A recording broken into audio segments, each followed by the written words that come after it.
Major, I need to talk to you, privately.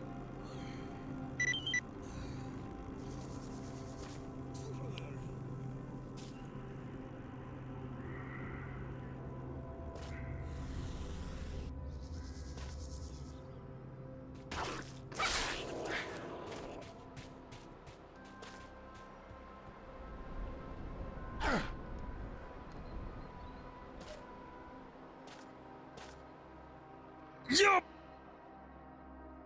Ay!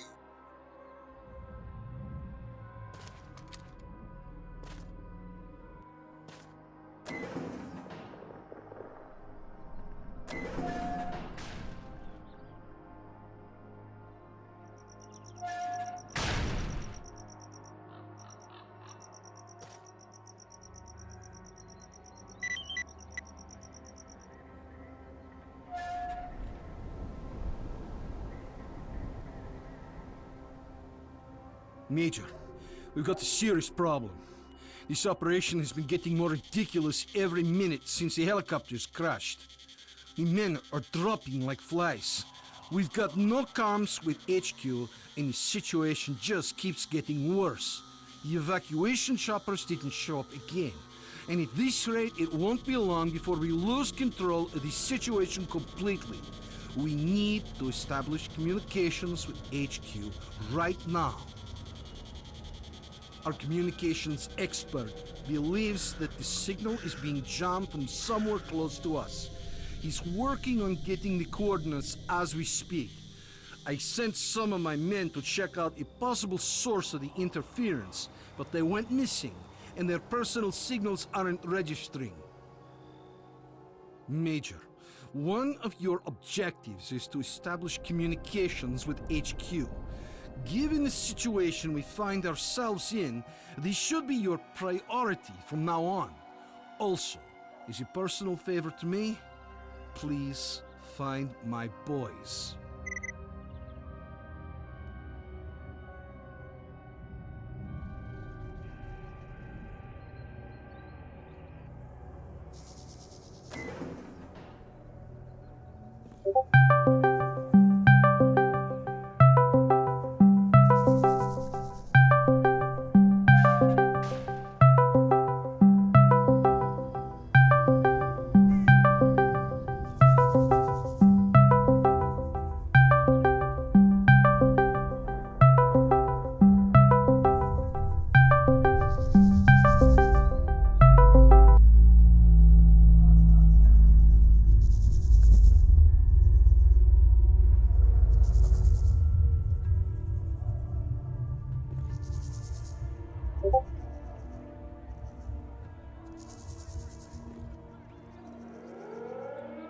Attention all units, this is Colonel Kowalski.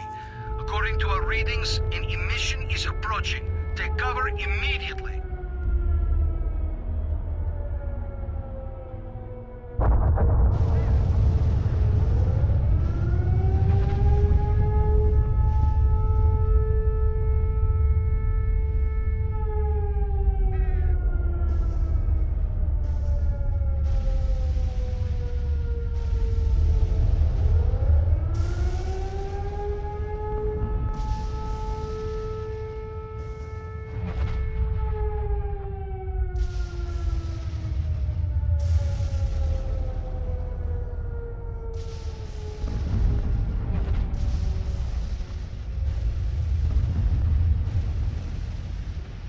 Attention all units, this is Colonel Kowalski.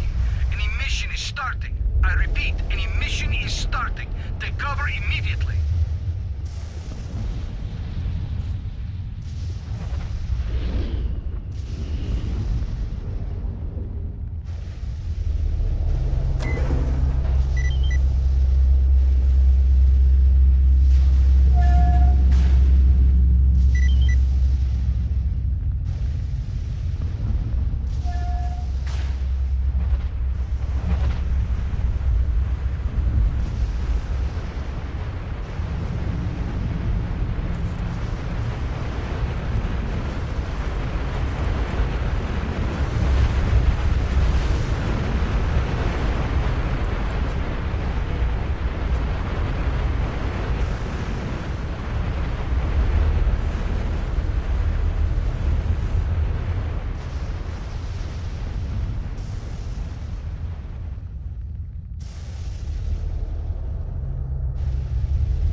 Attention all units, this is Colonel Kowalski.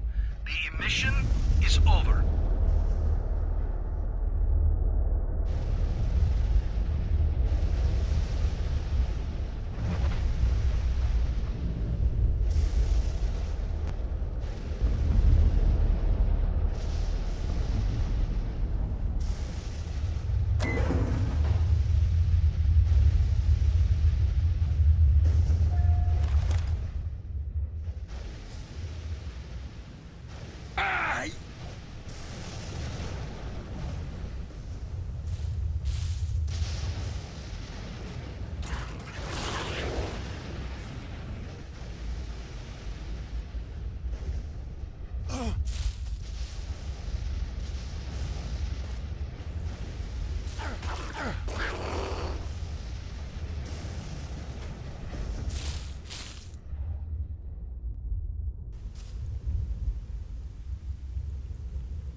Base, I found one of your men.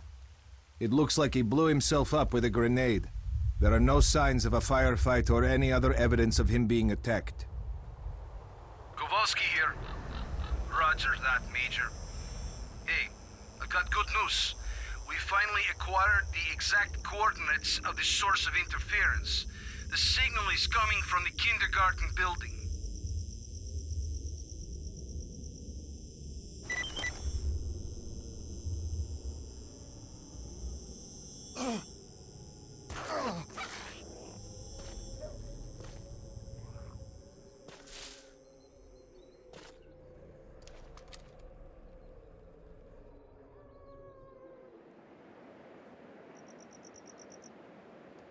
I'm by the building, but all the entrances are blocked.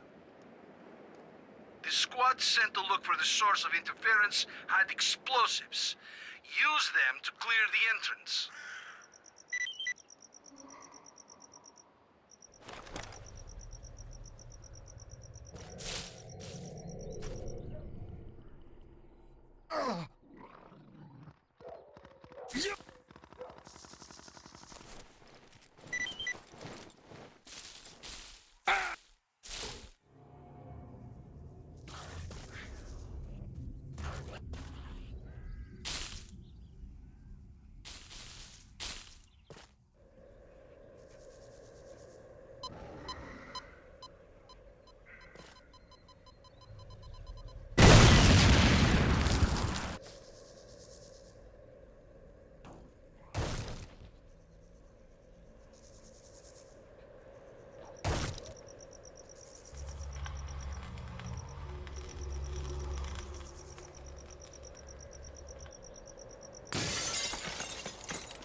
Is that really you? Well, I'll be. We were starting to think we'd never see our dock again. So what happened? Well, it's a long story. I'll tell you another time. Okay. Thanks for your help. By the way, the Colonel wants you to pay him a visit. Thanks. I'll do that. Also, Gary headed for Yanov's station to restock. He asked me to tell you that he won't be back for a few days. Gotcha. So, tell me, where were you? You're not going to believe me anyway, but in a fridge.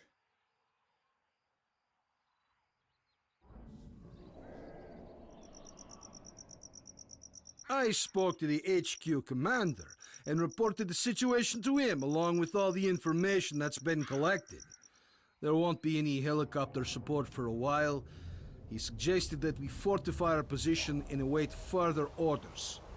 USS observers are currently at the HQ, so you'll be able to talk to your superiors soon enough. Colonel, a radio signal has been detected, and its source is not far from the base. The transmission is encrypted, and I haven't been able to crack it yet. Do you have the coordinates? Yes, I have the coordinates, but the signal is intermittent, and it's moving. Monolith again? I'll check.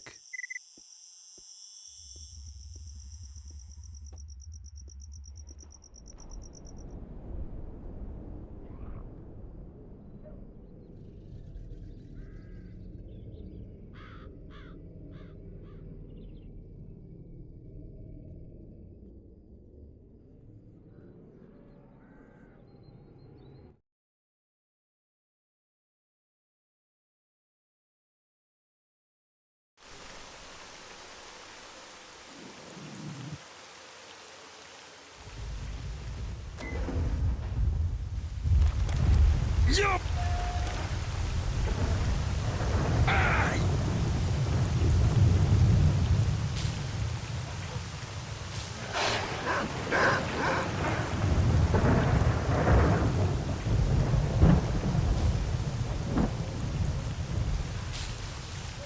The signal is back. Transmitting coordinates.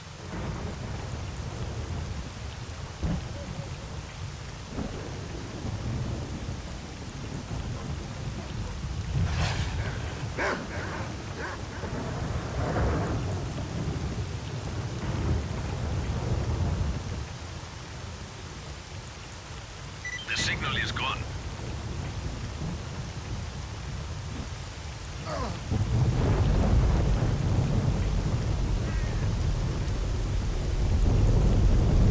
It's back. It's right next to you. It's close, and it's moving toward our base. It's underground. Major Kowalski here. You better get back here. We need to prepare for possible attack. Bastards won't catch us with our pants down this time.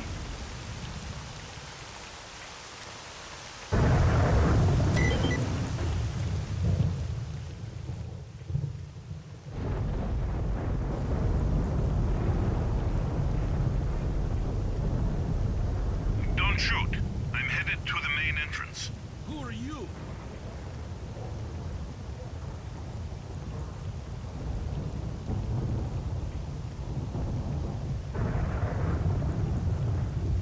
My name is Strelok. You're the stalker who disabled the Scorcher? Yes. But my plan didn't work. I came here to speak with your commanders. I have information that will allow the army to take control of the zone and destroy it. And the mission is starting. Come, let's talk inside.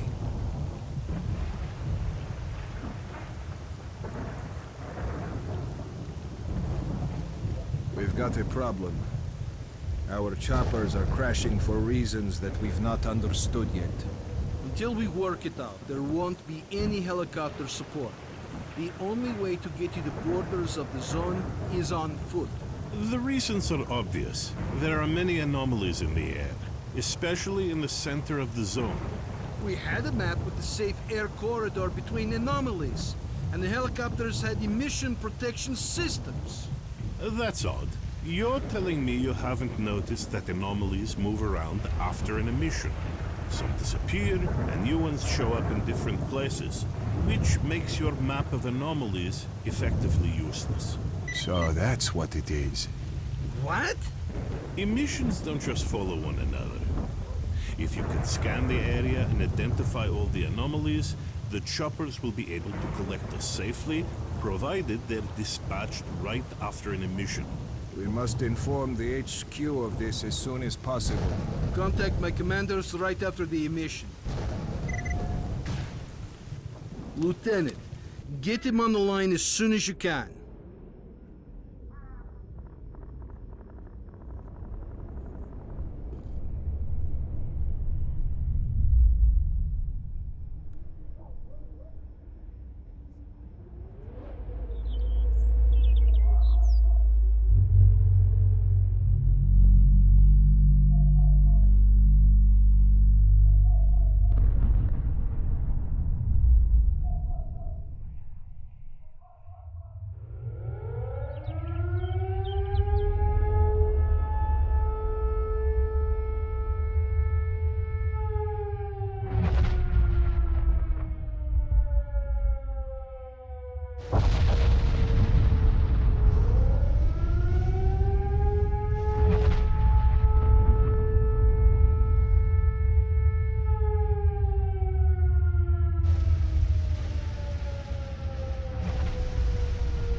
It looks like the emission is over. Kirillov, contact HQ. Roger. HQ on the line.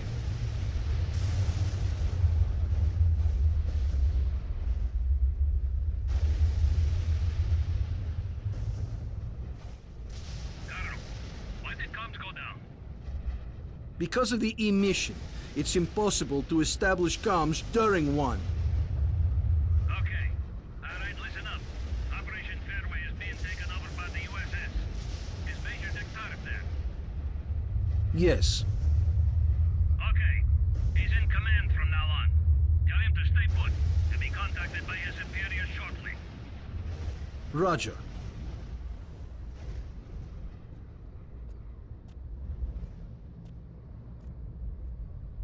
Major, do you read me?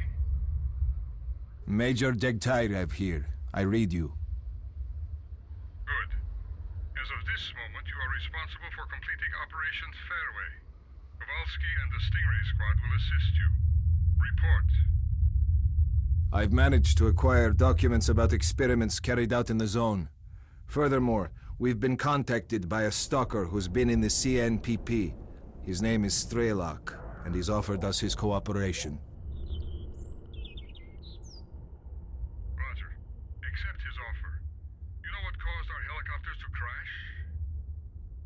Yes, I have the data, and Strelok's information confirms it. The helicopters were hit by anomalies after their locations changed during the emission. The anomaly map issued to the pilots turned out to be useless. Good. That means we have until the next emission. You'll be collected together with the stalker from position B28. Stingray Squad will be evacuated with you. The birds are already in the air. Over and out. You heard the news, fellas. When we go, stick together and keep the stalker alive. Any questions? Get ready to move. Major, can I have a word?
Move out, squad.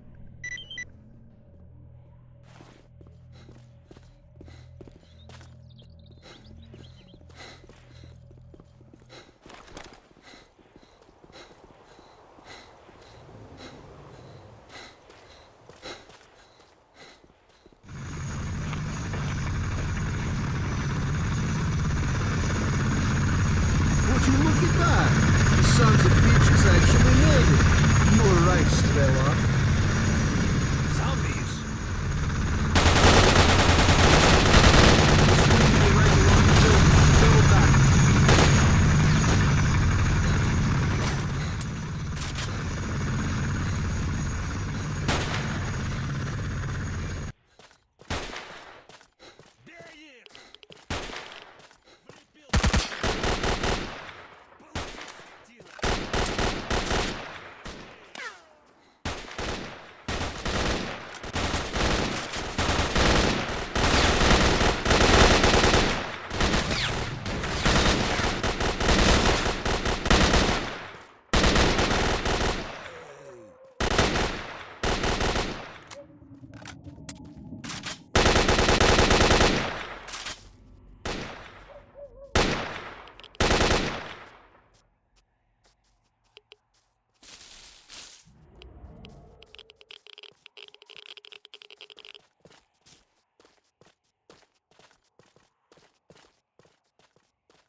Пристрелю!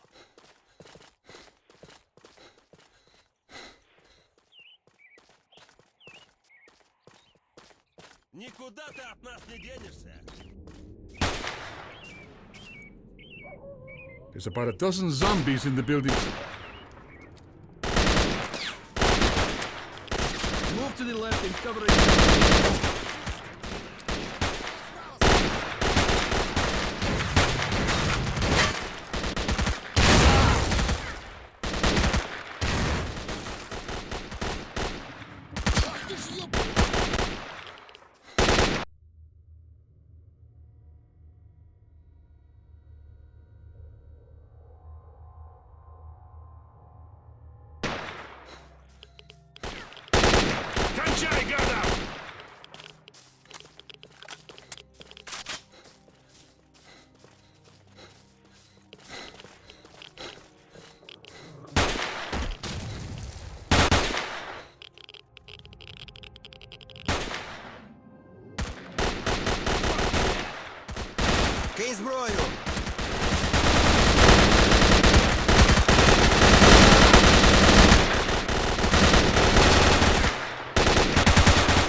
zombie in Pripyat is going to know we're coming. We've got to move faster. Run!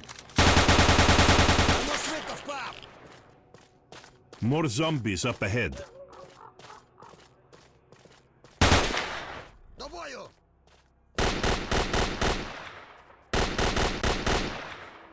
Through the arch.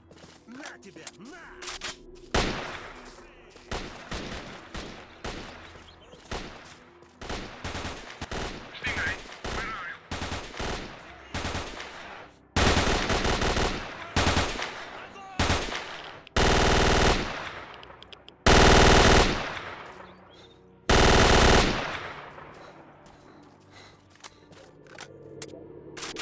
We're on the way.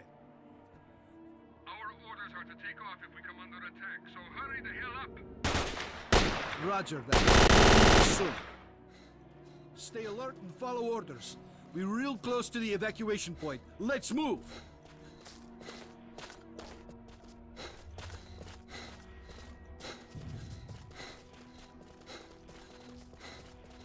Those bastards again. Maybe we should go around the building. There's no time. Check your weapons and fire at will.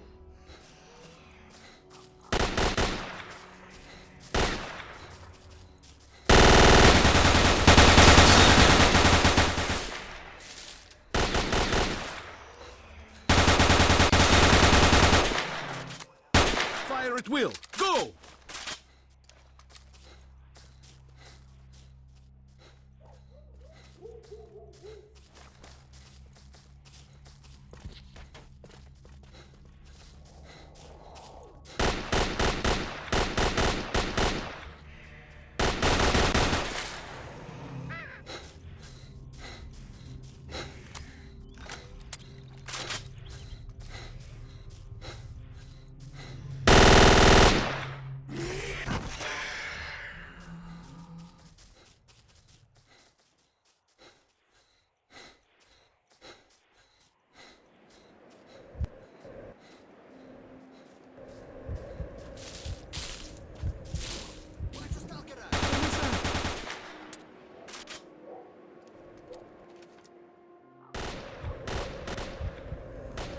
Don't stop. Keep moving. It's here.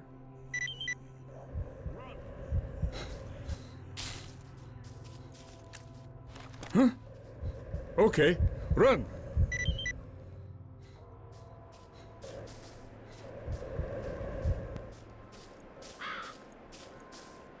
Major Jitter, if we're taking heavy fire from an unidentified enemy, we cannot Get hold ready, out man. for long.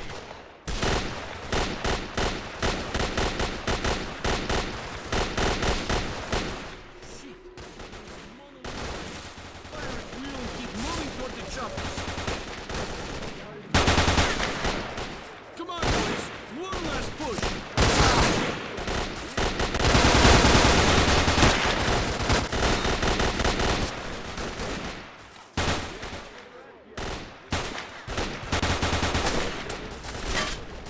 To the choppers, go! Go! Go!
We're ready to go. Set for the stop.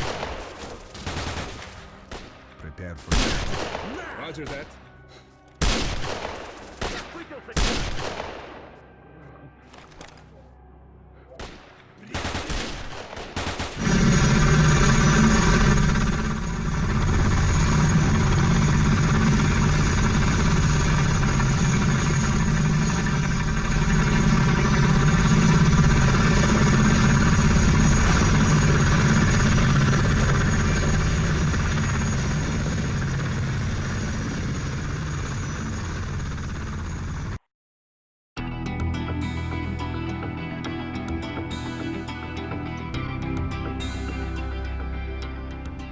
As a reward for successfully completing his investigation, Degtyarev was offered a promotion to colonel and the position of mission coordinator.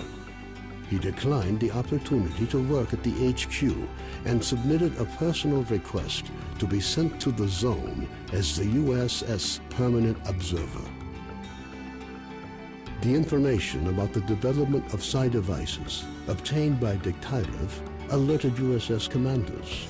All the information gathered on X-designated laboratories was removed from military archives and filed as top secret.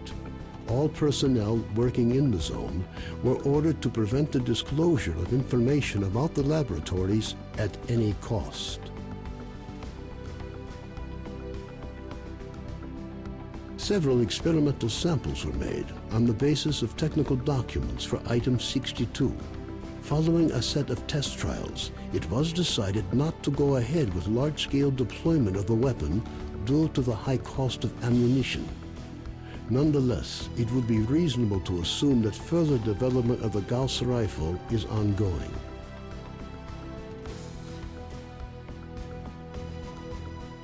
Skadovsk became home to any and all who could reach it.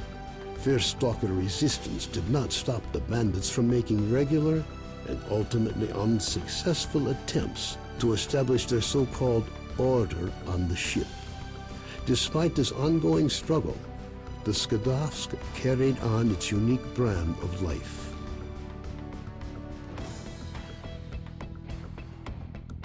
Unfortunately, it didn't last long. Bloodsuckers from the lair near the Skadovsk found the way to the ship.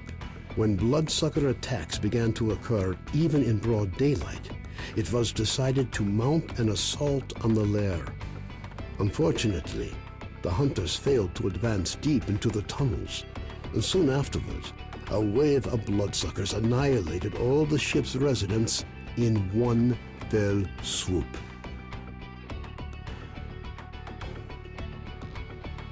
A fragile balance was reached between freedom and duty squads at Yanov Station. Tired of the endless struggle, fighters of both factions started leaving their squads and joining the Free Stalkers.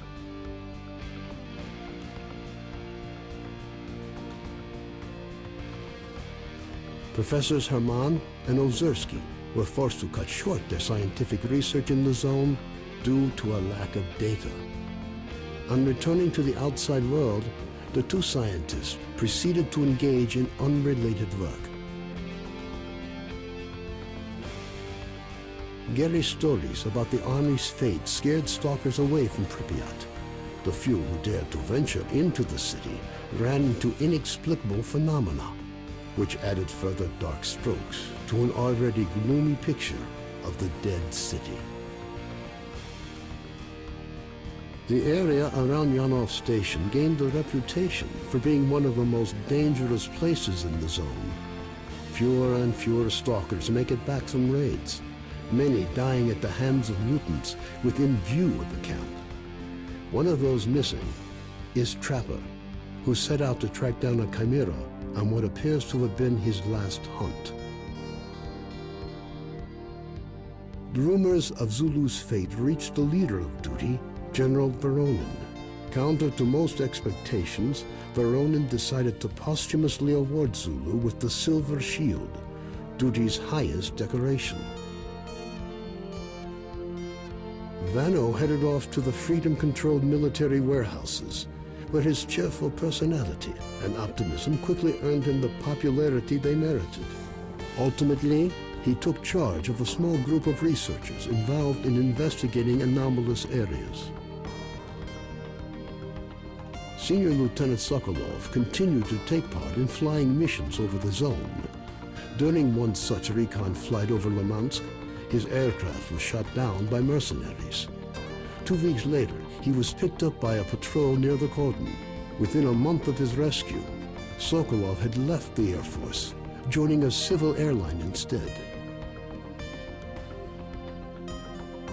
A group of stalkers was forced to seek shelter on Noah's old barge during a particularly powerful emission.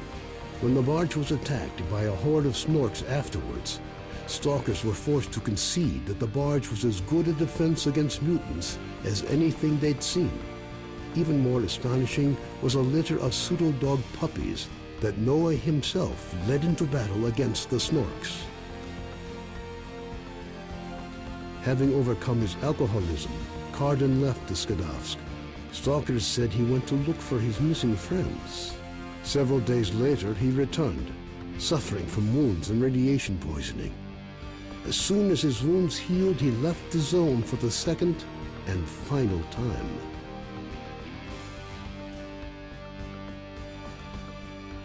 Strelok's knowledge was lost with him. The information he found at the Chernobyl NPP, which could have been used to gain a better understanding of the zone, remained forever within its borders. It seems the zone knows how to keep its secrets.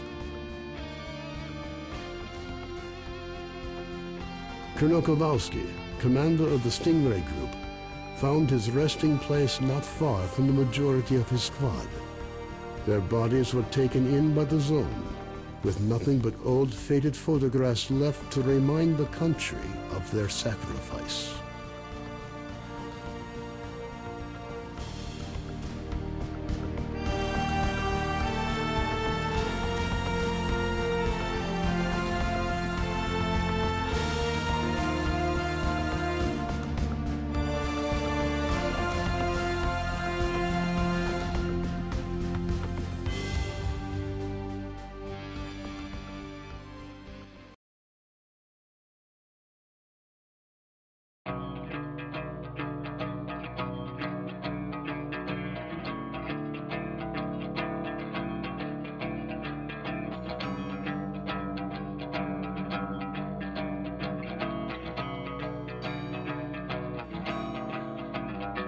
Взрывая мгновенье через сотни лет, мы растаем в пыли своих надежд, оставляя поколениям горький след. И в памяти лица близких нам людей, праздник красных флагов